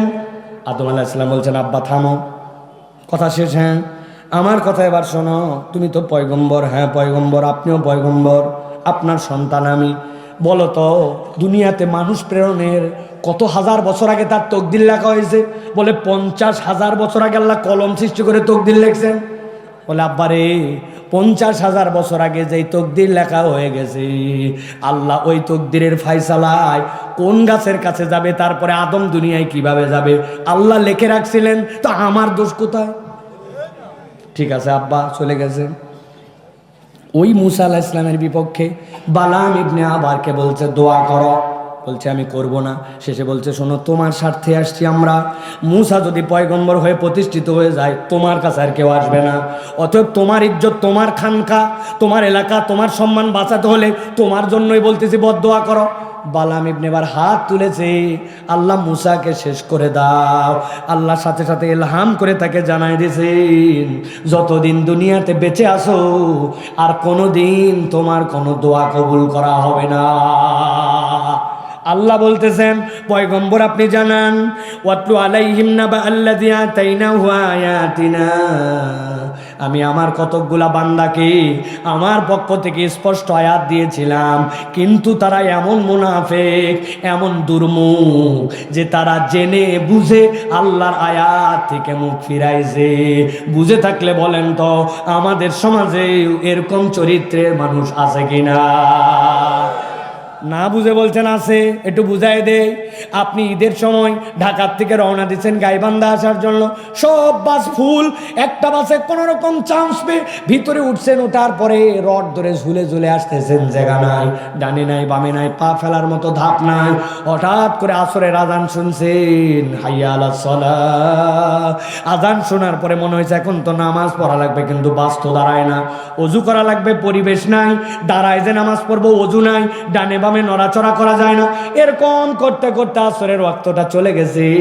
বুঝে থাকলে উত্তর দেন, এই যে আসরের নামাজটা আপনার মিস হয়ে গেল, এটাকে আপনি ইচ্ছাই করছেন না অনিচ্ছায়? অনিচ্ছায়। আর কতকগুলা লোক আপনার এলাকায় আছে কিনা, নামাজের আজানের পরে আজান হয়, মসজিদের পাশে ক্যারাম বোর্ড খেলে, মসজিদের পাশে খেলে, মসজিদের পাশে ধানের খেতে চর্চা করে, মসজিদের পাশে জমি নিরায়, মসজিদের পাশে আজান শোনার পরে চায়ের স্টলে আড্ডা দেয়, কিন্তু নামাজ পড়ার জন্য মসজিদে আসে না। বুঝে থাকলে বলেন তো এইটা কি অনিচ্ছায় নাকি ইচ্ছায়? কথা বললেন না, অনিচ্ছায় না ইচ্ছায়? আমার আল্লাহ বলছেন আল্লাযী আতাইনাহু আয়াতিনা ফানসালাখা মিনহা, ওই লোককে আল্লাহর পক্ষ থেকে নিদর্শন দেওয়া হয়েছিল, কিন্তু আল্লাহর নিদর্শন পাওয়ার পরে মুখ ফিরায় নিছে। আল্লাহ বলছেন থাকে আল্লাহর আয়াত চিনার পরে, আল্লাহর বিধান জানার পরে কোরআন পড়া লাগবে জানে, কিন্তু মুখ ফিরায় রাখছে নানান অজুহাতে, কাজে নাই, সময় নাই, হাতে নাই, উমুক নাই তুমুক নাই করে কোরআন শেখে না, নামাজ পড়ে না, মিথ্যা ছাড়ে না। আল্লাহ বলছেন এই রকম রোগ যদি কারো থাকে, নবী জানান সাথে সাথে তার মধ্যে 2 নম্বর রোগ ঢুকে যাবে। আল্লাহ বলছেন 2 নম্বর রোগটা হচ্ছে ফাতবাহুশ শাইতানু ফাকানা মিনাল গাওয়িন। আল্লাহ বলছেন এই লোকের পিছে সাথে সাথে শয়তান লেগে যাবে, এরপরে শয়তান তাকে গাফেল বানায় ফেলবে। বাচ্চাদেরকে আপনি মাঝে মাঝে বকা দেন, এই বাচ্চা এই শয়তানি করবি না, দুষ্টামি করবি না, বান্দরামি করবি না, বলি কিনা? তার মানে কি বোঝা গেল? ওই বাচ্চার মধ্যে অপরাধ আছে, ওই অপরাধ থাকার কারণে আপনি তার কাছ থেকে বলতেছেন শয়তানি কাজটা বাদ দাও। কিন্তু আল্লাহ বলছেন কেউ যদি আল্লাহর বিধান থেকে মুখ ফিরায় নেয়, ঘটনাটা উল্টা। আল্লাহ বলছেন ফাতবাহুশ শাইতান ফাকানা মিনাল গাওয়িন, তখন শয়তানের সে অনুসরণ করে না, বরং শয়তান তার পিছে লেগে যায়। আর একবার শয়তান যার পিছে লাগে, ওই ব্যক্তির আর কোনো পথভ্রষ্ট হওয়া ছাড়া উপায় নাই, ঠিক না? আল্লাহ তাআলা এখানে 2টা অপরাধের কথা বলেছেন। কয়টা? কথা বলতে হবে ইয়াংরা। কয়টা? মুরব্বীরা না, ইয়াংরা বলো কয়টা? এরপরে আল্লাহ সামনে বলবেন আরো 2টা অপরাধ। টোটাল অপরাধ হচ্ছে 4টা। কয়টা? সবাই বলে নাই, বলেন একসাথে, মা বোনরা সহ। কয়টা? হাতগুলো এরকম করে নিচে নামান, ডান হাত এরকম করে টান করেন, 4 নখ বান্ধ করে করে। আমি জিজ্ঞাসা করব অপরাধ কয়টা, হাত তুলে বলতে হবে 4টা। বলেন অপরাধ কয়টা? আরেকবার চান্স দিলাম, হাত নামান, সবাই একসাথে উঠান। অপরাধ কয়টা? আরেকটা মা বোনরা সহ চান্স দিলাম, অপরাধ কয়টা? 2টা বলছি। আল্লাহ বলতেছেন নবী এবার সামনে বাড়েন। আল্লাহ বলছেন ওয়ালাউ শি'না লারাফানাহু বিহা ওয়ালাকিন্নাহু আখলাদা ইলাল আরদি ওয়াত্তাবা হাওয়া। আমার আল্লাহ বলছেন ও আমার পয়গম্বর, আপনি তাদেরকে বলেন ওয়ালাউ শি'না লারাফানাহু বিহা, যদি আল্লাহ চাইতেন আর তারা যদি আল্লাহর বিধানকে মেনে নিত, আমি আল্লাহ রাব্বুল আলামিন তাদের মর্যাদা আসমানে উঠাতাম, অনেক মর্যাদা বাড়াই দিতে পারতাম। কিন্তু এই দুনিয়াগুলো এতই খারাপ। কি করলো? আল্লাহ বলছেন 3 নম্বর অপরাধ করলো।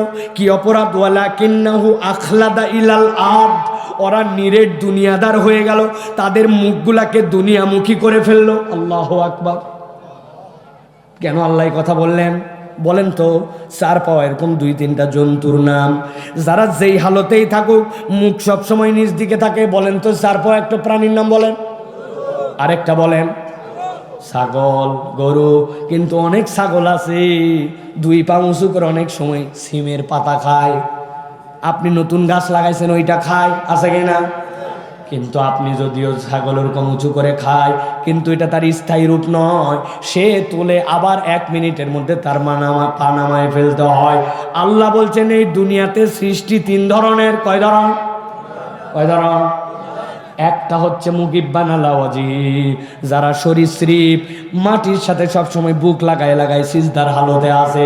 সাপ আপনার এলাকায় আছে, ওই যে কেঁচো আপনার এলাকায় আছে, টিকটিকি, এরা সবসময় মাটির সাথে বুক লাগায় চলে, ঠিক কিনা? মাথা এরকম করে উঁচু করলেও আবার মাটির সাথে লাগা। আরেক ধরনের প্রাণী আছে, যেই প্রাণীগুলা সবসময় রুকুর হালতে আছে, সবসময় মাথা নিচে, 4 পা নিচে। কিন্তু একটা ব্যতিক্রম প্রাণী, যেইটার মাথা উঁচু, ওইটার নাম মানুষ। কিন্তু আল্লাহ বলছেন আমি মানুষকে কেন শ্রেষ্ঠত্ব দিলাম? শ্রেষ্ঠত্ব দিয়েছি মানুষ একমাত্র 3 ধরনের পারফর্ম করতে পারে। হাত তুলে আল্লাহু আকবার বলছে, আল্লাহ সবচেয়ে বড়, আমার মাথা উঁচু। এরপরে বান্দা সানা পড়ছে, সানা পড়ার পরে সূরা ফাতিহা অন্য সূরা মিলাইছে, মিলানোর পরে আল্লাহু আকবার বলে রুকুতে গেছে। এতক্ষণ ছিল মাথা উঁচু, এখন যখন রুকুতে গেছে দুনিয়ার সবগুলা গরু ছাগল চার পাওয়ার মতো, কিন্তু আল্লাহকে বলতেছে, আল্লাহ আমার মাথা যখন রুকুতে, আমি তখন তোমার কাছে স্বীকৃতি দিচ্ছি সুবহানা রাব্বিয়াল আযীম। আমার মাথা রুকুতে, কিন্তু আমার রব মহান আর মহান। ওই বান্দা এরপরে উঠছে, সামি আল্লাহু লিমান হামিদা বলে, এরপরে রব্বানা লাকাল হামদ বলে সিজদায় চলে গেছে। বান্দা যখন সিজদায় গেছে তখন দুনিয়ার সব সরীসৃপের মতো তার মাথাটা সিজদায় লাগানো, কিন্তু বান্দা সিজদায় যে বলতেছে সুবহানা রাব্বিয়াল আলা, আমার মাথা যখন সবচেয়ে নিচে তখন আমার রব সবচেয়ে মহান। আল্লাহ বলছেন একমাত্র মানুষ এই স্বীকৃতি দিতে পারে, অথচ ওই মানুষ এমনভাবে পরিবর্তন হয়েছে, আল্লাহ বলতেছেন ওই মানুষটা আখলাদা ইলাল আর, ডান বাম হালাল হারাম কিচ্ছু চেনে না, কেবল দুনিয়া আর দুনিয়া। এরকম মানুষ আছে নাকি ভাই? চিনেন? দেখেন তো, আমি দুই একজনকে চিনাই। আপনি এক দোকানে গেছেন, যাওয়ার পরে বলতেছে আপনার মতো চেনা লোক বলে কেনা দামে দিলাম, জীবনে বাপ দাদার জন্মে আপনাকে দেখেনি, ব্যবসায়িক স্বার্থে বলছে চেনা লোক, কেনা দামে বলে 500 টাকা কল্লা কাটছে। এরকম ব্যবসায়ী আছে কিনা? 11টার সময় গেছেন, বলছে তুই আমার বউনির কাস্টমার। কিসের বউনি? সকাল থেকে বিক্রি করে ধুমায় ফেলছে, কিন্তু বিক্রির সাথে হালাল মাল হালাল জিনিস, কিন্তু বউনির কাস্টমার বলছে। আছে কিনা? আপনার এলাকায় আরো এরকম লোক আছে কিনা? সকালবেলা কাঁধে করে কোদাল নিয়ে মাঠে যাচ্ছে, আপনি ধরছেন চাচা এই ফজরের পর কই যান? বলছে বাবা রোদ উঠলে আর কাজ করতে পারি না, এই জন্য একটু আমার পাথারে জমি যেটা আছে জমির আল কাটা হয় না, একটু আল কাটতে যাই। মুরবের উদ্দেশ্য আসলে অনেক সময় ভিন্ন। উনি আল কাটার নাম করে উনার জমির পাশে যার জমি, ওই পারের জমিওয়ালা এখন আল কাটে পারে নাই, উনি আল কাটতে যায় 4 আঙ্গুল একটু জমি ঠেলতে যায়। এলাকায় আছে নাকি ভাই? ভালো করে বোঝেন, আপনার জমি 1 বিঘা, তার সাথে আপনি আল ঠেলে এই 4 আঙ্গুল পরিমাণ আপনি জমি বাড়াইছেন এইটুকু। এই জায়গায় আপনি সর্বোচ্চ 100টা গোছ লাগাইছেন, ওই 100 গোছ থেকে আপনার 5 কেজিও ধান হয় নাই, আর আপনার 1 বিঘায় হয়েছে 25 মণ। কিন্তু আপনার ওই 5 কেজি যেইটা, ওই 5 কেজি ছিল আপনার হারাম, আপনার ওই হালালের সাথে মিশে কিয়ামতের দিনে এই 5 কেজি আপনাকে এমন প্যারা দিবে যেইটা হিসাবে মিলাতে পারবেন না। ওই লোক দাড়িওয়ালা টুপিওয়ালা নামাজি, কিন্তু জমি ঠেলার এই অভ্যাসটা বন্ধ করতে পারে নাই। এরকম লোক আমাদের গাইবান্ধা অঞ্চলের নাই? আছে? কত ধরনের চিটারি বাটপারি, এইগুলা কেন করতেছি? হালাল হারাম মানি না, বিবেচনা করি না, এইগুলা সবগুলা কেবলমাত্র একটা কারণেই, ওই ব্যক্তিটা দুনিয়াকে এমন টার্গেট বানাইছে যেমনে হোক আমার দুনিয়া লাগবে। আল্লাহ বলছেন চরিত্র নম্বর 3 হচ্ছে ওয়ালাকিন্নাহু আখলাদা ইলাল আর, ওই মানুষগুলা দুনিয়াদার হয়ে গেছে। 4 নম্বরে আল্লাহ এবার বলছেন ওই মানুষগুলার চরিত্র কি? ওয়াত্তাবা হাওয়া।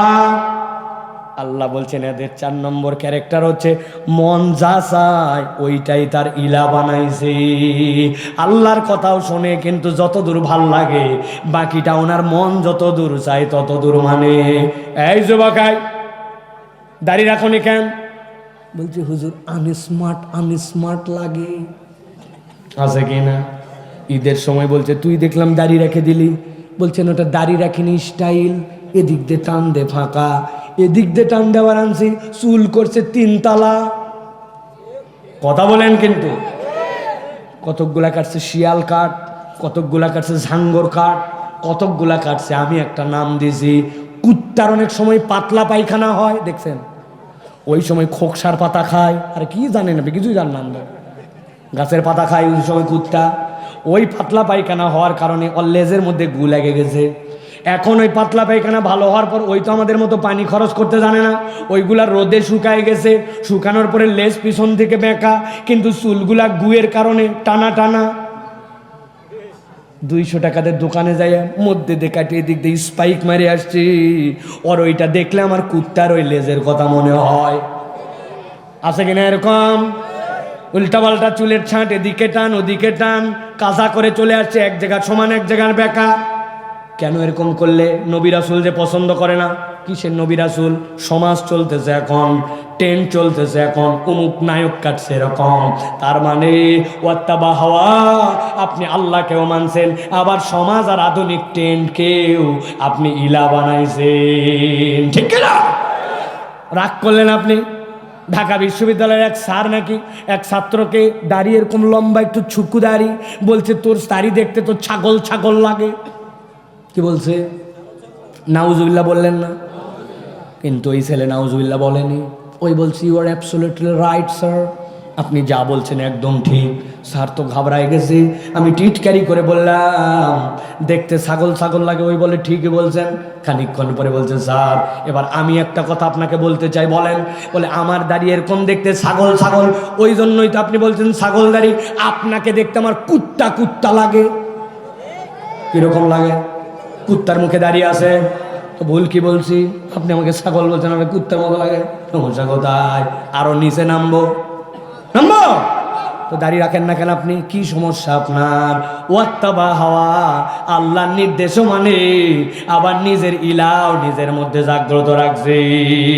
কই দাড়ি রাখলে বিয়াতে মেয়ে পছন্দ করে না, আমি ফতুয়া দিয়ে গেলাম যেই মেয়ে দাড়ি পছন্দ করে না বলবে ওই মেয়েকে বিয়ে করা জায়েজ নাই। তোমার ঘরে কোনোদিন ওই মেয়ে সুখ আনবে না। নবীর সুন্নতকে যে অপছন্দ করে আর আপনি মনে করতেছেন সে বিরাট আসমান থেকে নেমে আসছে, আপনার জীবনে সুখ হবে না। ফোন দিয়ে বলতে তুমি আমার প্রথম, তুমি আমার শেষ, আপনি জানেন না আপনি 49 আর একটা হলে 50 মারবে। কোনো মহিলা বিয়ের আগে বলতে পারে নাকি তুমি আমার প্রথম তুমি আমার শেষ, তার মনে হয় 2 নম্বর, ঠিক না? আজকে আমার ওই ভাই কই, ওই যে আজকে উনার কাছ থেকে একটা এলএম নিছি, ওই যে পিছনে বসে আছে, উনি আমাকে বলছে ভাই আপনার নাম্বার দিলাম। আমি বললাম আমার নাম্বার আমি 19 বছর ব্যবহার করি, 1 নাম্বার। বাংলার কোনো বক্তা বলতে পারবে না তার 1 নাম্বার, যত বড় বক্তা হোক। বইয়ের কাছেও যেটা, আমেরিকার FBI এর কাছেও সেটা, আপনাদের কাছেও সেটা, একই নাম্বার। উনি বলছে হুজুর আমার এক স্যার বলছে একটা মানুষের ভালো মন্দ বিচার করার জন্য যদি 5 বছর কন্টিনিউ 1 নাম্বার ব্যবহার করে আপনি বুঝতে পারবেন লোকটা খুব একটা খারাপ না। কেননা ওর যদি ঋণ নেওয়া, কর্জ নেওয়া, টাকা মেরে খাওয়া, আলাদা ক্যারেক্টার, ফাঁকিবাজি, ধান্দাবাজি থাকতো তাহলে নাম্বার চেঞ্জ করা লাগে। আর 5 বছর 1 নাম্বারে আসে মানে উনি ফালতু মানুষ না, কিছুটা হলে বোঝা যায়। কথা ঠিক কিনা? তাহলে যেই মহিলা আপনার কাছে বলতেছে তুমি আমার শুরু তুমি আমার শেষ, ওই মহিলার বয়স হয়ে গেছে 24-25, আপনি কেমনে বিশ্বাস করলেন এটা 1 নম্বর? অবশ্যই অবশ্যই 49। কথা বলেন। ওয়াত্তাবা হাওয়া, আল্লাহ বলতেছেন তুমি তোমার মন পছন্দ জিন্দেগি অনুসরণ করেছ। বিয়ে শাদিতে গেছে, যাওয়ার পরে দেখা হয়েছে এক মহিলার সাথে, ওরে সুন্দর মহিলা বলছে আপনার তো জীবনে দেখিনি, ইরি আসমান থেকে নামে ব্যাক কলকাতা। কি বলতেছিস? আমি তোর পাশের বাসার তসলিমা আপা। বলছে হে হে, সারা জীবন বোরখা পরে দেখছি, আজকে বোরখা ছাড়া দেখতেছি, কেমনে চিনবো বলেন? বলতেছে 2000 টাকা দিয়ে মেকআপ করছি, ওটা যদি বোরকার ভিতর থাকে দেখবে কে? বিয়ের দিনে পর্দা বাদ দিয়ে দেয়, ঈদের দিনে বোরখা বাদ দিয়ে দেয়, এরকম মহিলা এলাকায় আছে কিনা? একটু জোরে বলেন আছে কিনা? ওরা কে হয়? আছে মানে কি? আপনারই খালাতো বোন, ফুফাতো বোন, আপন বোন, বউ, ছেলের বউ, ভাইয়ের বউ, ঠিক কিনা? ভালো করে মিলান। ওয়াত্তাবা হাওয়া, ইসলাম পছন্দ করে কত দূর? যত দূর মন টানে, আর যত দূর মন টানে না তত দূর ইসলাম পালন করে না, ঠিক কিনা? আপনাদের এলাকায় বিয়ে শাদী হয়? কথা বলেন। ইসলামের বিয়ের বিধান 3টা, মিলে কিনা দেখেন। 1 নম্বর ইজাব কবুল ফরজ, 2 নম্বর ওয়াতুন নিসা সাদুকাতিহিন্না নিহলা, মেয়েকে আপনার আল্লাহর দেওয়া হিসাব অনুযায়ী আপনাকে দেনমোহর দিতে হবে। 3 নম্বরে নবী বলছেন আউলিম ওয়ালাউ বিশাতিন, একটা ছাগলের বাচ্চা দিয়ে হলেও ছেলের বাড়িতে এনে ওলিমার অনুষ্ঠান করা লাগবে। এর মধ্যে আনন্দ ফুর্তি যা আছে সব শেষ, কিন্তু গাইবান্দার বিয়ে কি হইতে শেষ না আরো কিছু আছে? কি আছে? 7 দিন আগে থেকে মেহেদি সন্ধ্যা, 5 দিন আগে হলুদ সন্ধ্যা, 3 দিন আগে মিউজিক সন্ধ্যা, 7 দিন আগে ধামা ধামা 2টা বক্স নিয়ে যায় বিয়ে বাড়ির ছাদের উপরে উতাল পাতাল করে মিউজিক লাগায় দিছে। ঢিস্টি ঢিস্টি ঢিস্টি ঢিস্টি ঢিস্টি ঢিস্টি আছে কিনা? ওই বাড়ির থেকে এক মুরব্বী আসছে, হাজি সাহেব এত বড় জুব্বা, লোকজন তো চায় চাচা আপনার বাড়িতে কি এইগুলা হচ্ছে, এত মিউজিক টিউজিক এগুলা, হাজি সাহেব মানুষ আপনি সহ্য তো হয় না। বলছে থাম বাবা থাম, তোরও বিটি আছে, বিয়ে শাদী তোকে দেওয়া লাগবে। স্যাংরা প্যাংরা মানুষ এগুলো একটু করে, সমাজ এগুলা হয়ে গেছে, মাইনে নেওয়া লাগে। চল বাবা নামাজে যাই, আছে কিনা? তার মানে উনার ইলা একটা সমাজ, উনার ইলা একটা এলাকাবাসী, উনার ইলা হচ্ছে আশপাশের পরিবেশ, আর একটা ইলা হচ্ছে আল্লাহ। নামাজের ইলা আল্লাহ, বিয়ার ইলা সমাজ। আপনি বোঝেন নাই তাহলে? আল্লাহ বলছেন ওয়াত্তাবা হাওয়া, তুমি তোমার মন পছন্দ জিন্দেগি গঠন করেছ। তাহলে জিজ্ঞাসা করে এবার বলেন অপরাধ কয়টা? 1 নম্বরে আল্লাহর আয়াত জেনে বুঝে মুখ ফিরায় নেওয়া, 2 নম্বর শয়তান অনুগামী হয়ে যাওয়া, 3 নম্বরে আল্লাহ রাব্বুল আমিন বলছেন নিরেট দুনিয়াদার হয়ে যাওয়া, হালাল হালাল হারাম কিচ্ছু বিবেচনা করে না। 4 নম্বরে ওই মানুষটা দিল যা চাই সেই ইসলাম পালন করে। আল্লাহ বলছেন নবী এবার তাদের পরিচয়টা জানায় দেন। আয়াতে কারিমা আসলো ফামাসালুহু কামাসালিল কালব ইন তাহমিল আলাইহি يلهث أو تتركه يلهث ذلك مثل القوم الذين كذبوا بآياتنا। আমার আল্লাহ বলছেন যাদের মধ্যে এই 4 অভ্যাস আছে ওই মানুষগুলো আল্লাহর কাছে কুত্তার মতো। মুখ দিয়ে উচ্চারণ করে বলেন কার মতো? বলেন কুকুরের মতো। বলেন এই মা বোনেরা বলেন যাদের মধ্যে এই 4 অপরাধ আছে তারা আল্লাহর কাছে কার মতো? বাচ্চারা বলো কার মতো? এই ছেলে এদিক তাকাও, কার মতো? কুকুরের মতো। এখন জিজ্ঞাসা হচ্ছে এত জোরে করে বলালাম কেন? কারণ আছে ভাই। তার কারণ হচ্ছে আমাদের ধারণা কুত্তা বোধহয় খুবই নিকৃষ্ট প্রাণী, এর চেয়ে খারাপ মনে কোনো প্রাণী হয় না, তাই নাকি? না, অনেক মানুষের থেকেও কুকুর কৃতজ্ঞ, অনেক মানুষের থেকে কুকুর বিশ্বস্ত, ঠিক না? আপনি ঠিক বললেও ঠিক, না বললেও ঠিক, আমার কাছে প্রমাণ আছে। আমি একদিন চায়ের দোকানে গেছি, এই মাইকের কি অবস্থা? ঠান্ডায় ডাউন হয়ে যাচ্ছে না? ঠান্ডায় ডাউন, ঘুষি মারি দেবো একবারে, আর হো হো করতেছে। আবার ভালো করে খেয়াল করেন, তাড়াতাড়ি খেয়াল করেন। আমি একদিন চায়ের দোকানে বসছি, বসার পরে চা খাইতে বসছি। এখন আমার অভ্যাস আছে চায়ের মধ্যে একটু বিস্কুট চুবাইয়া খাওয়ার। আপনারাও খান নাকি ভাই? উপরে দেখি ঝুলে আছে বিস্কুট এনার্জি, 5 টাকা দাম। কয় টাকা? কয় পিস থাকে? জি না, এখন 3 পিস কমায় দিছে। জানেন না আপনি? ভিতরে মাল কমায় দিছে। 10 টাকার চিপস দেখতে একই রকম, আগে ছিল যা পরিমাণে কমায় দিছে দাম 10, ভিতরে মাল নাই, খালি হাওয়া, ঠিক কিনা? অত পেট ফুলে থাকে কে চিপসের? যতগুলা পেট ফুলায় রাখে অত পরিমাণ মাল দিলে তো কঠিন ব্যাপার, ঠিক কিনা? পুরা ধোকাবাজি। ভালো করে খেয়াল করেন, চা খাচ্ছি আমি, বিস্কুট খুলে চুবাইছি, চুবানো মাত্র হঠাৎ করে কোত্থেকে একটা লোক আসছে, আরে সাইফুল্লাহ ভাই অ্যাক্সিডেন্ট করছে। অ্যাক্সিডেন্ট করে নিচে পড়ে গেছে বিস্কুট। যেই না বিস্কুট নিচে পড়ছে, পাশে ওই জায়গায় দেখে এক কুকুর বসেছিল, উঠে উনি চলে আসলো, আর সেই আমার পায়ের কাছে আসে, চাইটা বিস্কুট খাই চলে গেছে। কাহিনী শেষ। 2.25 বিস্কুট দিয়ে আমি ওই দিনের মতো চা খাওয়া শেষ করছি। পরের দিন যেদিন ওই বিস্কুট খাইছি তার পরের দিন আবার ওইখানে যাই চা খেতে বসছি। যেই না চা খেতে বসছি, বসার পরে দেখি কোথায় একটা কুকুর আসছে। আসার পরে লেজটা ডাউন দিয়ে মাথাটা নিচু করে আমার কাছে এসে শুধু এরকম করে, আমি দোকানদারকে বললেন তাড়াতাড়ি সরান। বলছে হুজুর ডিস্টার্ব করতে আসে নাই, গতকালকে আপনি জ্বরে বিস্কুট খাইতে দিয়েছেন, লেজ নামায়া মাথা নিচু করে, আজকে আপনাকে কৃতজ্ঞতা জানাতে আসছি। বুঝে থাকলে বলেন তো, গতকালকে আমি বিস্কুট খেতে দিয়েছিলাম নাকি পড়ে গেছিল? পড়া বিস্কুট খাইয়া পরের দিন কৃতজ্ঞতা জানাতে আসে। কিন্তু আপনি এরকম মানুষ অনেক খুঁজে পাবেন, বিপদে তার আগায় গেছেন, টাকা হাওলাত দিয়েছেন, তার জন্য রাত্রেবেলা বিপদে ঝাঁপায় পড়ছেন, কিন্তু এখন আপনার যখন দরকার খুঁজে পাবেন না, উল্টার সুযোগ পেলে আপনাকে বাঁশ দিতে ছাড়বে না। আছে কি না? আমার আল্লাহ রাব্বুল আলামিন বলছেন, ফামাসালুহু কামাসালিল কালব ইন তাহমিল আলাইহি ইয়ালহাস আও তাতরুকুহু ইয়ালহাস যালিকা মাসালুল কওমিল্লাযীনা কাযযাবু বিআয়াতিনা।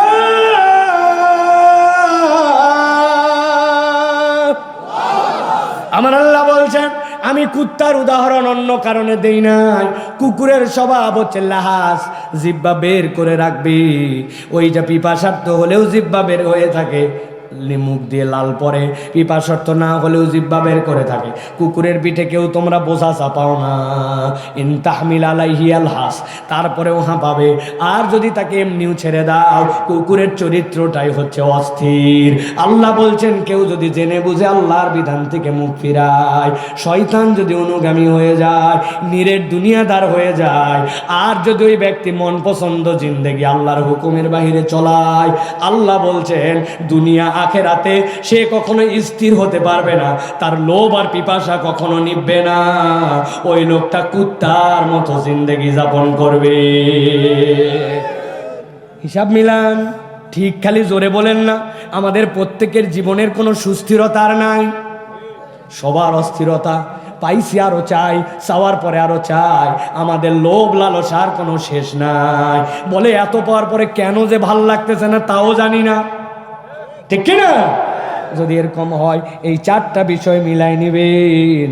আপনার আমার জীবনে এই চারটার মধ্যে আছে। এই কথা আমি যতবার বলি, সবার আগে আমার কথা মনে হয়। ভালো করে এই জন্য মিলান, আমি কি আল্লাহর বিধান পার করে যাচ্ছি কিনা? কাজের অজুহাতে নামাজ বাদ দেয়, নানান কারণে মিথ্যা কথা বলে, বসলেই দুই বন্ধু গীবত করে, আছে কিনা?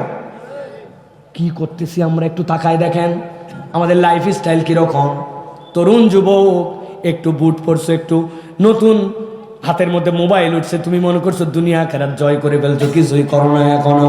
আল্লাহর প্রকৃত গোলাম না হলে দুনিয়ার বুকে ফাল পারে কখনো স্মার্ট হওয়া যায় না। বাপ মায়ের সাথে বেয়াদবি করে, কথা শোনে না। আগে বাপ মাকে দেখে সন্তান ভয় করত, বুকে হাত দিয়ে বলেন এখন আপনারা সন্তানকে দেখে ভয় পান। সন্ধ্যার পরে বলছে, আব্বা বাড়িতে আসিস? বলতে স্যার একবার ফোন করলে আর আসবোই না বাড়িতে, যখন মন চায় তখন আসবো। মা বলছে, বাবা রাগ করিস না, যখন মন চায় তখন আসিস, তাও বাড়িতে আসিস। ভিতরে তার জ্বলে, কিন্তু সন্তানকে বলতে পারে না। এরকম সন্তান যারা আছো হাত তোলো। ও বাবা, আল্লাহর ওলিতে ভরপুর এখানে ময়দান। ভালো হও, পরিবর্তন হও। বাপ মায়ের সাথে বেয়াদবি করে কেউ জীবনে বড় হতে পারে নাই। ইতিহাস নাই, ইতিহাস নাই। আল্লাহ অশান্তিতে ভরপুর করে দিবে। কোটি টাকার বাড়ি, শেষ কথা আমার, শেষ শেষ শেষ। কোটি টাকার বাড়ি, লক্ষ লক্ষ টাকার খাট, রাত্রেবেলা ডাক্তার ওষুধ দিয়েছে, ঘুমের ওষুধ খেতে খেতে হার্ট ফেলের অবস্থা। বিরাট বড় ব্যবসা দেখতে পান, কিন্তু ওই দোকানের সামনে, ওই ব্যবসা প্রতিষ্ঠানে লেখা আছে এই প্রতিষ্ঠানটি অমুক ব্যাংকের কাছে দায়বদ্ধ, 1000 কোটি টাকার ঋণ, ঘুম আসে না। আর গাইবান্ধার থেকে সবজি যায়, কাউরান বাজারে বড় বড় ট্রাকের থেকে আনলোড করে রাত্রেবেলা, মাত্র 700-800 টাকার টুকরি। হঠাৎ করে যমুনা সেতুতে জ্যাম, সবজি পৌঁছায় নাই।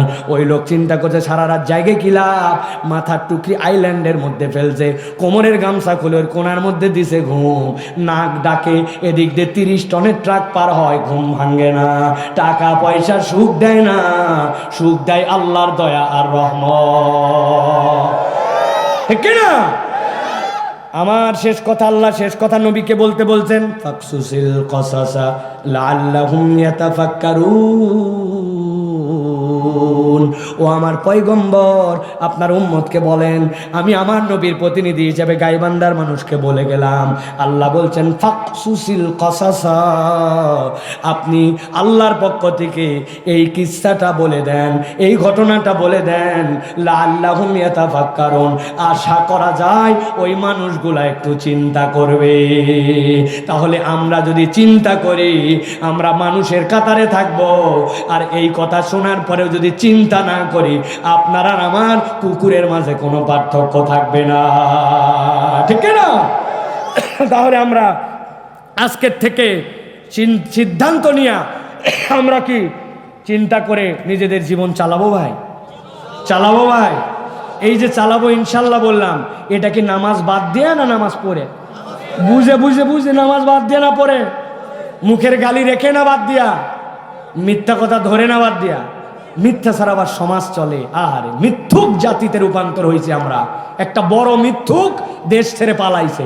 এতে মিথ্যার মা ছিল উম্মুল কিজ, ওইটা যা বলছে তার অধিকাংশ মিথ্যা কথা বলে গেছে, ঠিক কি না? জেনে বলছে না না জেনে বলছে আল্লাহ জানেন, কিন্তু আমরা প্রমাণ পাচ্ছি মিথ্যার মিথ্যা, মিথ্যা পতনের মূল, ঠিক কি না? অর্থাৎ মিথ্যা বলবো, নামাজ ছাড়বো, বাপ মায়ের কথা অবাধ্য হব, মুখ থাকবে গালি দিব, বুঝে না বলেন বুঝে না বলেন দিব। আল্লাহ আমাদেরকে এইগুলার থেকে হেফাজত করুক, বলেন আল্লাহুম্মা আমিন। আমি তো অবাক হয়ে গেছি, মাহফিল আলারাও একটু অবাক হয়েছে। উনারা চিন্তা করছে কালেকশন ফালেকশন যা আছে সব করে না, উজুর উঠবে, এরপর লোক তো সুরসুর করে চলে যাবে। আপনি বুঝেন নাই যে 9টায় দিলে আপনার কালেকশন কত বেশি হতো? আপনি বুঝেন নাই? আপনি টাকার অঙ্কেও কাঁচা, টাকার অঙ্কেও কাঁচা। আমাকে 9টার থেকে 2 ঘন্টা বলতে দিলে, এই যে এখন যে 2 ঘন্টা বললাম, তাহলে 11টায় থাকলে দেখতেন লোকজন আরো বেশি টাকা দিত। প্রিয় ভাইয়েরা, আল্লাহ রাব্বুল আমিন আমাদেরকে বোঝার তৌফিক দান করেন। আল্লাহ রাব্বুল আমিন আমাদেরকে এই কোরআনের মাহফিলকে কবুল করে নেন, বলেন আল্লাহুম্মা। এই প্রতিষ্ঠানটা আপনাদের প্রতিষ্ঠান, এই প্রতিষ্ঠানটা আল্লাহর দ্বীনের প্রতিষ্ঠান।